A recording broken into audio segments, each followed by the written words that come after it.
Hey guys, if we have to find the square of 55 तो सबसे पहला तरीका क्या है। अगर आप किसी भी कम्पिटिटिव एग्जाम की तैयारी कर रहे हैं तो आपको 1 से लेके 60 तक के स्क्वायर्स आने चाहिए। अगर आप लोगों को 1 से लेके 60 तक के स्क्वायर्स आते हैं तो आप लोगों को पता होगा 55 का स्क्वायर होता है 3025। और अगर आप लोगों को नहीं आते हैं तो सबसे पहला तरीका क्या होता है हमारा, बेस वैल्यू मेथड। ठीक है, बेस वैल्यू मेथड। अब बेस वैल्यू मेथड में हम लोग क्या करते हैं, हम 50 को बेस लेके चलते हैं और हम किस किस नंबर का स्क्वायर फाइंड कर सकते हैं, हम 25 से लेके 75 तक के नंबरों पे ये अप्लाई करते हैं बेस 50। अब इसमें क्या करते हैं, जैसे कोई भी नंबर दिया, जैसे 55 दिया है तो मुझे पता है ये कितना है, प्लस 5 ज़्यादा है, तो हमेशा मैं क्या करता हूँ 50 में प्लस माइनस देखता हूँ। जैसे कोई टर्म ले लेता हूँ x और हमेशा इसका स्क्वायर करता हूँ। ठीक है, और फिर क्या करता हूँ 25 में जो नंबर मैंने लिया होता है, ठीक है, जो इससे कम होगा या ज़्यादा होगा उसको प्लस माइनस करता हूँ। जैसे यहाँ पे मेरे पास 55 था, 50 प्लस 5 हुआ, तो मैंने सबसे पहले क्या, मैं हमेशा क्या करता हूँ, ठीक है, इस साइड से शुरू करता हूँ। ठीक है, अब मैंने क्या किया कि 5 जैसे प्लस 5 हो रहा था यहाँ पे, तो 5 का स्क्वायर किया तो ये मेरे पास आ गया 25, और यही 5 मैंने ऐड कर दिया x की फॉर्म में, किसमें 25 में, तो ये बन गया 30। तो मेरा आंसर आ गया 3025। ठीक है, मैं एक और नंबर लेके बता देता हूँ इसको। ठीक है, जैसे मैंने क्या किया यहाँ पे 45 ले लिया। ठीक है, अब मैंने देखा कि ये 50 से कितना -5 है मेरा इस टाइम। ठीक है, तो 50 से -5 है, तो मैंने क्या किया 5 का स्क्वायर किया तो ये आ गया 25। अब फिर क्या किया 25 में -5 किया तो ये आ गया मेरा कितना 25 मेरा आंसर होगा किसका 45 का स्क्वायर। ठीक है, अगर आप लोगों को ये भी समझ नहीं आया तो मेरे पास एक सिंपल सा, ठीक है, मेथड होता है। उसमें क्या करते हैं, ए स्क्वायर, बी स्क्वायर और 2ab रखते हैं। ठीक है, अब मैं क्या करता हूँ, जैसे मुझे जिसका स्क्वायर पूछा होगा, यहाँ पे 55 का स्क्वायर पूछा था, तो मैं इसको 2 पार्ट में डिवाइड कर लेता हूँ, पहले वाले को ए, दूसरे वाले को बी। ठीक है, अब ए की जगह मैं ए स्क्वायर, ठीक है, ए स्क्वायर की जगह मैं ए पुट कर देता हूँ, तो ये आ गया 25। 2ab 2 multiply by 5 multiply by 5, तो कितना आ गया 2 multiply by 5 equal to 10 multiply by 5 equal to 50। ठीक है, बी का स्क्वायर, बी मेरे पास 5 है तो 5 का स्क्वायर 25।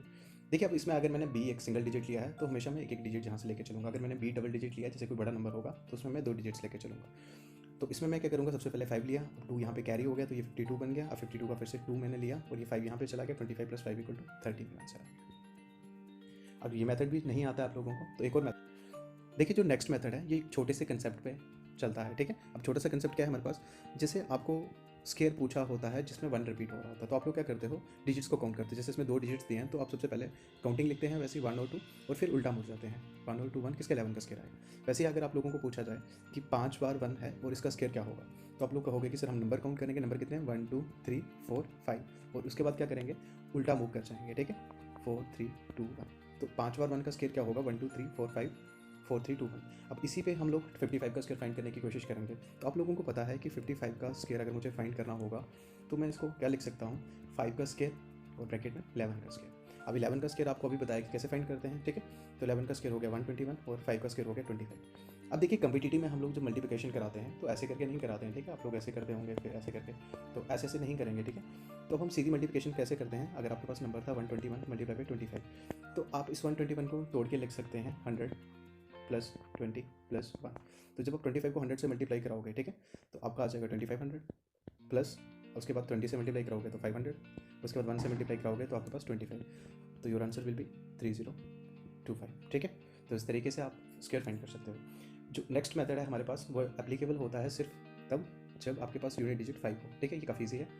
तो इसमें क्या होता है, जैसे 55 है तो आप जो यूनिट डिजिट होता है इसकी जगह सीधा सीधा 25 लिख देते हैं, और जो नेक्स्ट डिजिट होता है आप क्या करते हैं, इसको मल्टीप्लाई करते हो इसके नेक्स्ट नंबर से। ठीक है, अब 5 का नेक्स्ट नंबर है 6, 6 मल्टीप्लाई 5 इक्वल टू 30। ठीक है, जैसे मैंने एक नंबर ले लिया 45, आप लोगों को 45 का स्क्वायर पूछा, तो आपने कहा कि सर मैं सिर्फ इसको देखूंगा, इसको नहीं देखूंगा, 5 का स्क्वायर 25 होता है, और 4 मल्टीप्लाई 4 का नेक्स्ट नंबर है 5, 4 मल्टीप्लाई 5 इक्वल टू 2025।